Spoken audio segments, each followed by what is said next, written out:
Air fryer വാങ്ങിച്ച പിന്നെ കുറേ പ്രാവശ്യം പിസ്സ ഉണ്ടാക്കിയിട്ടുണ്ടെങ്കിലും ഒന്നും അങ്ങോട്ട് ശരിയാവുന്നില്ലായിരുന്നു കേട്ടോ. എന്തായാലും ഇപ്രാവശ്യം പെർഫെക്റ്റ് ആയിട്ട് വന്നിട്ടുണ്ട്. അതുകൊണ്ട് നിങ്ങളെ കൂടി ഒന്ന് കാണിച്ചു. നമ്മൾ വിചാരിക്കും പോലെ ഒന്നല്ല കേട്ടോ, ഭയങ്കര എളുപ്പമാണ് എയർ ഫ്രയറിൽ പിസ്സ ഉണ്ടാക്കാൻ. ഞാനൊരു ഗ്ലാസ്സിൽ പകുതിയോളം ചെറു ചൂടുവെള്ളം എടുത്തിട്ടുണ്ട്. അതിനകത്തോട്ട് ഒരു സ്പൂൺ പഞ്ചസാരയും പിന്നെ ഒരു ടീസ്പൂൺ ഈസ്റ്റും കൂടി ഇട്ട് കൊടുത്തിട്ടുണ്ട്.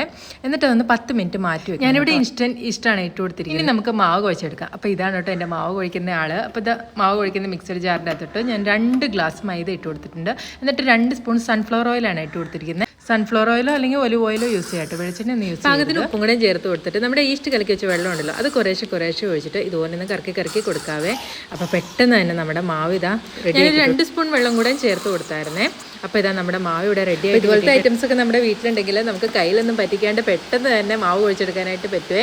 അപ്പോൾ ഇതാ നമ്മുടെ സോഫ്റ്റ് ഡോ ഇവിടെ റെഡി ആയി. ഇതിൻ്റെ അകത്തോട്ട് 1 സ്പൂൺ ഓയിലും കൂടെ ഒഴിച്ചിട്ട് ഞാനൊന്ന് പൊന്തി വരാൻ വേണ്ടി ഒന്ന് മൂടി വെക്കാവേ. നമുക്ക് ഒരു 2 മണിക്കൂർ അല്ലെങ്കിൽ 1 മണിക്കൂർ, ചൂടുള്ള സ്ഥലമൊക്കെ ആണെങ്കിൽ 1 മണിക്കൂർ മതിയാവും കേട്ടോ. തണുപ്പുള്ള സ്ഥലമൊക്കെ ആണെങ്കിൽ കുറച്ച് കൂടുതൽ സമയം വെക്കേണ്ട വരും. ഞാൻ ഇവിടെ 1 മണിക്കൂർ. പിസ്സ ഉണ്ടാക്കുമ്പോൾ കുറച്ച് സമയം എടുക്കുന്ന പണി എന്ന് പറഞ്ഞാൽ ഇത് മാത്രമേ ഉള്ളൂ കേട്ടോ. ഒരു 2 മണിക്കൂറോ 1 മണിക്കൂറോ റെസ്റ്റ് ചെയ്യാൻ വെക്കണം, അത്രേ ഉള്ളൂ. അല്ലാതെ ഇതിനകത്ത് വലിയ പണിയൊന്നും ഇല്ല കേട്ടോ, പെട്ടെന്ന് തന്നെ ഉണ്ടാക്കിയെടുക്കാനായിട്ട് പറ്റും. അപ്പോൾ ഇതാ 1 മണിക്കൂർ കഴിഞ്ഞപ്പോൾ നമ്മുടെ മാവ് ഇതാ പൊന്തി വന്നിട്ടുണ്ടായിരുന്നേ.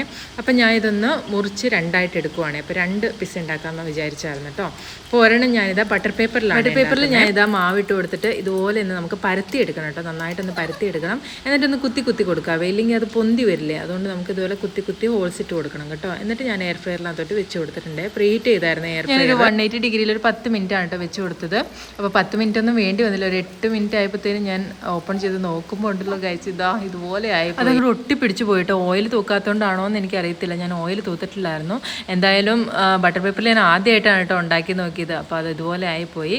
സാരമില്ല, എന്തായാലും ഞാൻ സിലിക്കൺ മോൾഡിലാണ് കേട്ടോ അടുത്തത് ഞാൻ വെച്ചത്. അപ്പോൾ അത് നല്ല സൂപ്പറായിട്ട് വന്നിട്ടുണ്ടായിരുന്നു. ഇതുപോലത്തെ സിലിക്കൺ മൗൾഡ് ആകുമ്പോൾ നമുക്ക് ഒട്ടും പേടിക്കേണ്ട കേട്ടോ. ഒട്ടിപ്പിടിക്കുന്നുള്ള ഒരു പേടിയും വേണ്ട, പെട്ടെന്ന് തന്നെ എടുക്കാനായിട്ട്. എനിക്ക് തോന്നുന്നു ബട്ടർ പേപ്പറിൽ ഓയിൽ തൂത്താൽ ചിലപ്പോൾ അത് വിട്ടു പോരുമായിരിക്കും. എന്തായാലും നമുക്ക് റിസ്ക് എടുക്കണ്ടല്ലോ. അപ്പോൾ ഇതാ ഞാൻ സിലിക്കൺ മൗൾഡിനകത്ത് ഉണ്ടാക്കാൻ പോകും. അപ്പോൾ അതിൻ്റെ ഒരു സൈഡ് ഞാൻ എയർ ഫ്രയറിൽ വെച്ചൊന്ന് വേവിച്ചെടുത്തിട്ടുണ്ട്. എന്നിട്ട് അത് നമുക്ക് എടുത്തിട്ട് മറിച്ചിട്ടിട്ട് അത് വീണ്ടും ഒന്ന് കുത്തി കൊടുക്കണം കേട്ടോ.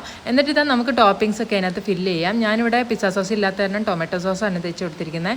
എന്നിട്ട് അതിൻ്റെ അകത്ത് സ്ലൈസ് ചെയ്തിട്ടുള്ള അനിയനും ക്യാപ്സിക്കവും തക്കാളിയും ഒക്കെ ഇട്ട് കൊടുത്തു. പിന്നെ മെയിനായിട്ട് ഒറിഗാനോ എന്തായാലും വേണം കേട്ടോ. പിന്നെ ചില്ലി ഫ്ലേക്സും ഇട്ട് കൊടുത്തിട്ടുണ്ട്.